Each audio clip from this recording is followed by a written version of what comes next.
Jangan-jangan Harun Masiku ini seperti Tom Lembong yang sudah 9 tahun lalu menjabat, sekarang dipermasalahkan, Korek-korek lagi. dimunculkan kembali. Alurnya seperti dipolitisasi. Jadinya seolah-olah ketuntasan kasusnya itu tidak jelas, hanya di ambang awang-awang aja. Bagi KPK ya untuk terus maju, untuk terus berkomitmen secara serius gitu tanpa pandang bulu.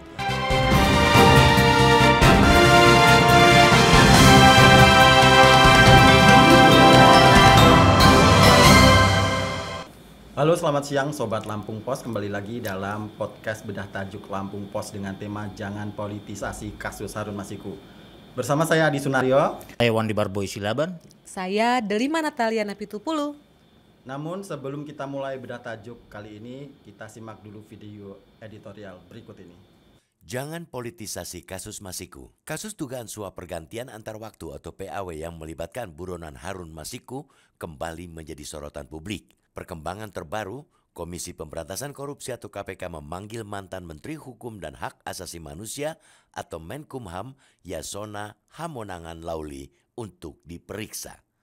Namun Yasona mangkir dari pemanggilan pertama dengan alasan ada agenda penting yang sudah dijadwalkan dan pemeriksaannya diundur hingga Rabu 18 Desember 2024. Langkah pemanggilan itu menambah daftar panjang pekerjaan rumah KPK dalam menuntaskan kasus yang telah berlarut-larut ini. Publik tentu menanti terobosan nyata dari KPK dalam membongkar seluruh mata rantai kasus ini. Apalagi lembaga anti rasuah tersebut menyatakan bahwa pemanggilan Yasona didasarkan pada informasi baru yang didapatkan penyidik. Meski demikian, detail informasi ini belum diungkap ke publik. Keputusan KPK memanggil sejumlah elit PDIP termasuk Yasona dan sebelumnya Sekjen PDIP Hasto Kristianto menunjukkan adanya upaya menggali fakta lebih mendalam. KPK berada dalam tekanan besar untuk menuntaskan kasus Harun Masiku yang hingga kini masih menjadi buron. Harun menjadi simbol kegagalan negara dalam mengungkap tuntas kasus korupsi. Absennya Harun dari proses hukum selama bertahun-tahun menimbulkan kecurigaan adanya perlindungan sistematis terhadapnya. Kasus ini juga menjadi ujian bagi integritas dan independensi KPK dalam menghadapi tekanan politik dari pihak-pihak berkepentingan. Upaya KPK untuk menyelesaikan kasus ini tidak boleh dipandang sebagai sekadar prosedur hukum. Penuntasan kasus Harun Masiku menyangkut kredibilitas lembaga dan kepercayaan publik terhadap penegakan hukum di Indonesia. Publik berharap KPK dapat bekerja secara profesional tanpa takut atau tunduk pada intervensi politik. Sebab jika kasus ini dibiarkan berlarut-larut atau bahkan berakhir tanpa kejelasan, dampaknya akan sangat merugikan citra pemberantasan korupsi di tanah air. Namun demikian, ada hal yang perlu diwaspadai. Jangan sampai kasus Harun Masiku dijadikan alat permainan politik oleh pihak-pihak tertentu. Karena itu, kasus ini harus diproses berdasarkan fakta hukum yang ada, bukan karena tekanan atau kepentingan politik tertentu. KPK harus memastikan setiap langkah yang diambilnya didasarkan pada bukti-bukti yang kuat, bukan atas tekanan dari kelompok tertentu. Karena itu, KPK patut bersikap transparan kepada publik dalam menuntaskan kepada publik. Di sisi lain, kasus ini juga menyoroti tantangan KPK dalam menghadapi pengaruh politik dari aktor-aktor besar. Pemanggilan sejumlah elit PDIP menunjukkan bahwa kasus ini memiliki dimensi politik yang sangat kompleks. Terlebih, Partai Besutan Megawati Soekarno Putri ini tidak termasuk dalam barisan partai pemerintah berkuasa. Partai ini juga baru saja memecat 27 kader partainya akibat dinilai melenceng dari garis komando partai pada Pilkada 2024 lalu. Dalam situasi seperti ini, KPK harus menegaskan kembali komitmennya sebagai lembaga independen yang tidak pandang bulu dalam menegakkan hukum. Publik memiliki harapan besar agar KPK mampu menuntaskan kasus ini dengan adil dan transparan. Tidak cukup hanya memanggil saksi-saksi. KPK harus menunjukkan keberanian untuk menyeret semua pihak yang terlibat ke meja hijau, termasuk jika ada oknum besar di balik perlindungan Harun Masiku. KPK juga perlu memastikan bahwa seluruh proses dilakukan dengan akuntabel dan terbuka, sehingga masyarakat dapat terus mengawal perkembangan kasus ini. Dengan keterbukaan dan transparansi, maka kepercayaan publik tidak akan goyah dan meyakini bahwa KPK bekerja tanpa muatan politis. Sebagai bangsa yang berkomitmen memberantas korupsi, kita tidak boleh menyerah dalam menuntut keadilan. Kasus Harun Masiku harus menjadi pelajaran penting tentang pentingnya integritas dan ketegasan dalam menegakkan hukum. Di tangan KPK, kepercayaan masyarakat terhadap sistem hukum dipertaruhkan. Kini, bola ada di lapangan KPK untuk membuktikan bahwa hukum benar-benar menjadi panglima di negeri ini. Pedang keadilan pemberantasan korupsi harus tetap tajam menebas siapapun, baik mereka yang berada dalam lingkaran ataupun berseberangan dengan kekuasaan.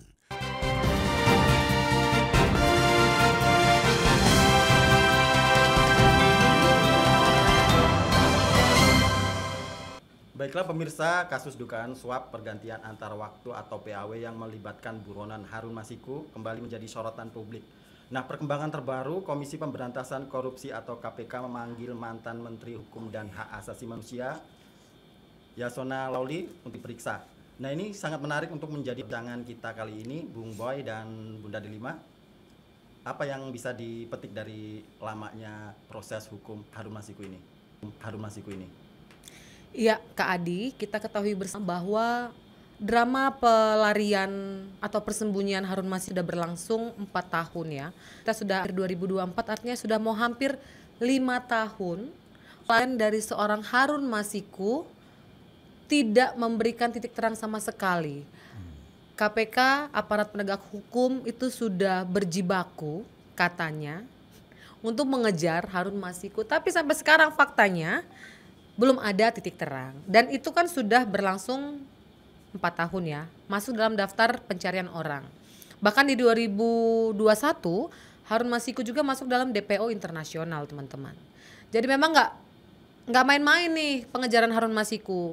Walaupun sampai saat ini ternyata KPK masih belum berhasil. Padahal kita ketahui bersama KPK itu punya power yang sangat besar, bisa menyadap, punya hak untuk melakukan OTT, penggeledahan. Dia adalah lembaga yang dikdaya. Dengan segala kedikdayaan itu, nyatanya sampai sekarang hanya menangkap Harun Masiku, KPK belum berhasil. Di 2020 dulu itu memang dikabarkan Harun Masiku sempat melarikan diri ke luar negeri. Pernah katanya ke Kamboja, pernah ke Malaysia, pernah terlihat di salah satu masjid, pernah juga salah satu gereja. Dan kembali lagi ke Indonesia. Di Indonesia pun kita nggak tahu dia ada di mana. Jadi sebenarnya kita bingung nih, Harun Masiku yang sangat licin, yang sangat lihai dalam bersembunyi, atau memang jangan-jangan KPK-nya yang kemarin sempat kehilangan nyali atau kehilangan kemauan untuk memburu Harun Masiku. Dan sekarang di bawah pemerintahan Bapak Presiden Prabowo, KPK kembali menggencarkan pengejaran terhadap Harun Masiku.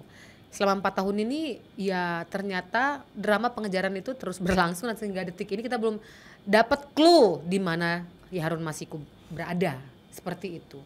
Kalau menurut Bapak Rudolf Barboy, itu KPK-nya memang belum maksimal dalam mengejar, atau Harun Masikunya memang kelewat licin? Ya, harus diakui memang kasus ini kasus yang berlarut-larut, kasus yang boleh dikatakan apa ya, seakan-akan KPK tidak ada tajinya ya di kasus Harun Masiku ini.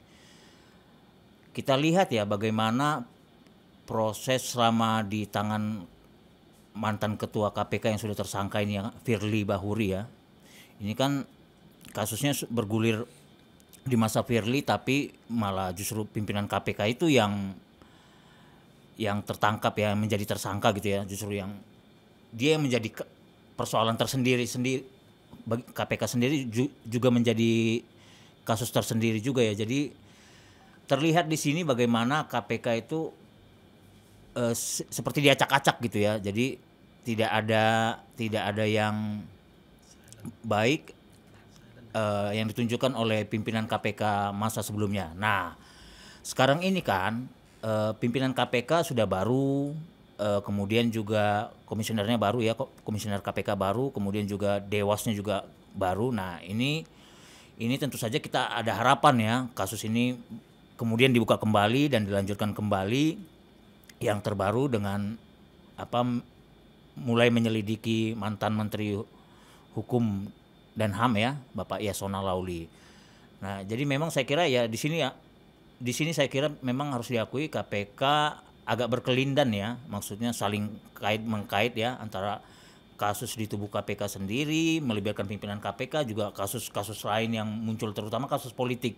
Dalam hal ini Harun Masiku ya, yang merupakan kasus suap menyuap ya, antara si Harun Masiku dan mantan komisioner KPU ya di Sumatera Selatan sana, Wahyu Setiawan. Jadi ya saya kira kalau menyangkut kasus politik itu KPK itu seakan-akan ya mau tidak mau di masa Firly sebelumnya ada politisasi ya, terlihat ada politisasinya, harus saya sampaikan seperti itu, karena ya terbukti bahwa Firly ya seperti itu kondisinya, malah dia sendiri menjadi kasus gitu. Saya kira itu dari saya sih Mas. Oke, publik ini memiliki harapan besar ya agar KPK mampu menuntaskan kasus ini dengan adil dan transparan, tidak cukup untuk hanya memanggil saksi-saksi saja. Karena KPK harus menunjukkan keberanian untuk menyeret semua pihak yang terlibat ke meja hijau, termasuk jika ada oknum besar di balik perlindungan Harun Masiku. Nah, Bunda Delima, untuk melihat hal ini, semacam ini, bagaimana untuk selicin atau sesiluman apa sih ini Harun Masiku sampai udah 4 tahun ini belum bisa juga terungkap, dan backingannya siapa sih gitu? Wow, bicara soal backingan ya. Dulu Harun Masiku 4 tahun lalu dia berasal dari partai yang saat itu memang sedang berkuasa ya. Tapi sekarang memang partai itu sudah tidak berkuasa lagi.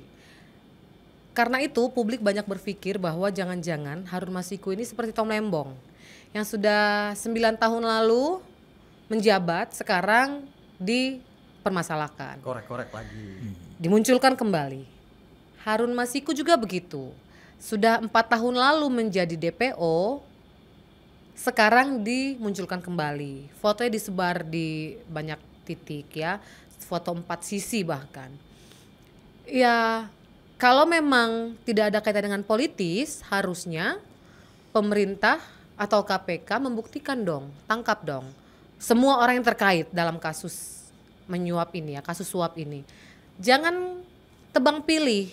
Jangan tunggu momen gitu ya, jangan tunggu momen saat misalnya partainya tidak berkuasa baru dimunculkan kembali. Saat partai masih berkuasa ya sekedarnya saja gitu ya. Jadi publik masih punya kepercayaan kepada KPK dan aparat penegak hukum lainnya bahwa memang keadilan itu betul-betul tajam kepada semua kalangan, termasuk kepada orang-orang dari partai yang masih berkuasa.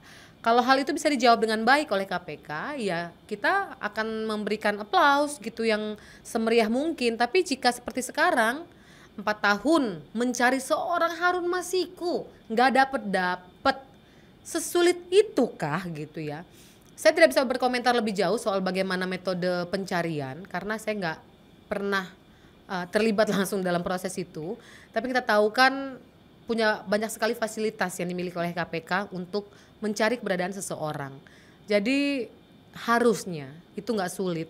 Karena sudah banyak sekali misalnya gubernur kena OTT atau para koruptor lain yang berusaha melarikan diri misalnya ditangkap di mana gitu ya oleh KPK.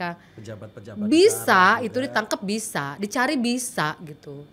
Kenapa yang ini nggak bisa? Ada apa dengan Harun Masiku? Tapi memang kita juga patut apresiasi ya. Proses pengungkapan kasus ini sudah berlangsung lama, sudah banyak sekali saksi yang dipanggil, walau sampai sekarang itu belum berujung. Tapi kita apresiasi dan kita tetap dukung upaya pemerintah, upaya penegak hukum dalam mengungkap kasus ini. Karena tidak ada satupun koruptor yang boleh bernafas dengan lega di bawah kolong langit Indonesia ini ya.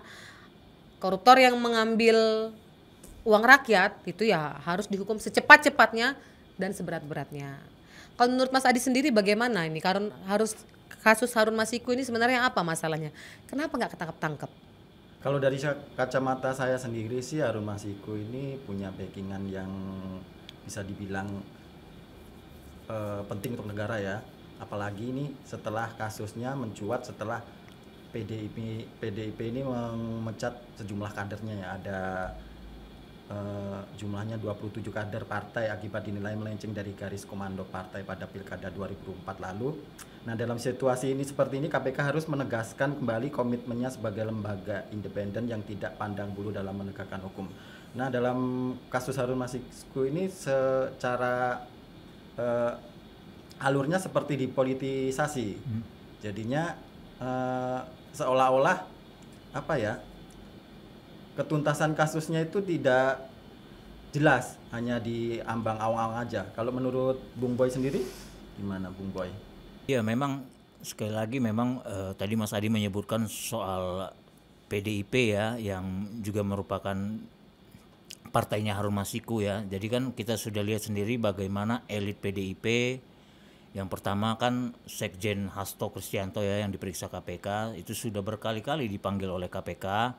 Kemudian lanjut stafnya Mas Kusnadi itu juga disita bahkan ponselnya. Juga catatan-catatan dari buku Hasto itu semua disita KPK sebelumnya ya. Jadi ya kalau ada kecurigaan bahwa KPK ada politisasi, ya saya kira hal yang wajar, hal yang tidak salah juga gitu kalau orang-orang curiga, orang-orang bersyak wasangka ya. Jadi ya itu hanya tinggal di sinilah justru KPK harus menunjukkan jati dirinya yang sesungguhnya sebagai lembaga pemberantasan korupsi yang menegakkan murwah itu ya, murwah anti korupsi. Jadi ya di sini terbaru kali ini kan setelah memeriksa Hasto, elit PDIP yang lain juga diperiksa, yang juga merupakan mantan Menteri Hukum dan HAM Yasona Lauli. Jadi ya ini yang terbaru ya. Jadi kan kita tahu bagaimana Bapak Yasona ini dulu mantan Menteri Hukum dan HAM. Kemudian juga ada informasi terbaru mengenai informasi tentang Yasona ya, mengenai Harun Masiku. Katanya dulu dirjennya mengetahui keberadaan Harun Masiku, katanya di sebuah hotel atau di mana gitu. Tapi si Yasona waktu itu menjawab tidak, keterangannya tidak mengetahui. belum ada Harun Masiku di Indonesia gitu, seperti itu. Jadi itu kan pernyataan yang janggal, keterangan janggal. Jadi itu semua kembali KPK ingin klarifikasi kembali soal itu kan, soal pernyataan dari Yasona ini. Apalagi tapi itu kembali lagi memang harus diwaspadai sekali lagi, karena kan bertubi-tubi soal elit PDIP yang menjadi sorotan, yang dicecar oleh KPK, karena ya itu memang harus diwaspadai KPK. Oleh karena itu KPK harus menunjukkan itu tadi bukti-bukti nyata, komitmennya dalam memberantas korupsi. Ini adalah ujian integritas dan independensi KPK. Itu sih yang menjadi pertaruhan bagi KPK kali ini gitu. Jadi sekali lagi jangan hanya memeriksa tapi tanpa hasil. Nah, ini yang juga perlu menjadi perhatian bersama ya. Jadi harapannya tentu saja misalnya dari keterangan Bapak Yasona ini yang nantinya apapun itu bisa membuka ini baru ya, temuan baru, langkah baru dari KPK untuk mengusut tuntas kasus Harun Masiku ini gitu. Itu sih saya kira, Mas. Terkait dengan pemanggilan Yasona hari ini, Yasona sudah hadir ya memenuhi panggilan KPK. Memang ini hari ini adalah hari yang diminta oleh Yasona. Sebelumnya kan KPK menjadwalkan tanggal 13, tapi yang bersangkutan mengaku berhalangan, jadi dijadwalkan ulang hari ini. Dan kita apresiasi Bapak Yasona sudah memenuhi janjinya ingin datang hari ini dan menjalani pemeriksaan dengan baik. Kedatangan itu juga menuai reaksi dari PDIP. PDIP bilang melalui juru bicaranya bahwa pemeriksaan Yasona itu sebenarnya politis banget gitu. Karena selama ini kan sudah bergulir ya kasusnya, tapi kenapa seperti tidak ada penyelesaian yang konkret. Sebenarnya penuh drama ya memang ya. Katanya di sini, katanya di situ si Harun Masikunya, tapi nggak ada aksi yang konkret. Juga Yasona juga sudah pernah ditanya ya soal Harun Masiku ini beberapa bulan lalu, dan sekarang baru dipanggil lagi. Lagi-lagi seperti di awal tadi saya katakan bahwa jangan sampai karena juga Bapak Yasona sudah tidak lagi menjabat, baru kembali dipanggil gitu. Jangan sampai ada kesan bahwa karena sudah tidak berkuasa lagi, sudah tidak menjabat lagi, sudah tidak menjadi menteri lagi, barulah dipanggil. Itu akan jadi presiden buruk bagi politik di tanah air dan penegakan hukum di tanah air. Jadi eloknya jika memang ada satu hal yang janggal atau dicurigai, kejar aja terus gitu ya. Jangan kasih kendor, kejar sampai dapat gitu. Jadi jangan sampai ada perasaan atau kesan KPK sungkan. Jangan sampai ada penilaian dari publik bahwa KPK setengah hati dalam mengungkap. Karena lagi-lagi Bapak Yasona juga dipanggilnya setelah sudah tidak menjabat lagi. Kemarin saat menjabat, kenapa tidak digencarkan gitu kan? Karena informasi itu kan sudah lama kita tahu. Ada kaitan antara Bapak Yasona dengan Harun Masiku. Karena beberapa waktu lalu itu Bapak Yasona memang pernah memberikan pernyataan soal keberadaan Harun Masiku ya. Walaupun pernyataan itu dinilai janggal oleh KPK. Kenapa nggak dari dulu gitu loh, saat dia melontarkan pernyataan itu ya langsung aja terus. Kalau kata anak muda jangan kasih kendor gitu kan. Kenapa selama Bapak itu menjabat masih dikasih kendor, sekarang baru dikencengin lagi. Nah itu sebenarnya yang kita tangkap dari drama panjang pengejaran Harun Masiku dan orang-orang di sekitarnya yang dipanggil oleh KPK. Begitu teman-teman. Iya, kita berharap sih ya KPK kali ini benar-benar menjadi institusi yang menegakkan hukum ya, memberantas korupsi secara tuntas gitu ya. Katakanlah kasus politik juga berkait dengan suap menyuap ini yang melibatkan Harun Masiku ini harus menjadi kotak Pandora ya untuk membuka kasus-kasus lainnya. Saya kira sebenarnya banyak kasus seperti ini juga gitu yang terjadi ya, tapi mungkin belum ada pengusutan secara tuntas mengenai kasus yang dalam tanda petik kasus politik seperti ini gitu ya. Seakan-akan dalam tanda petik juga kasus ini adalah kasus pesanan gitu ya dari pihak tertentu gitu. Nah, ini juga harus menjadi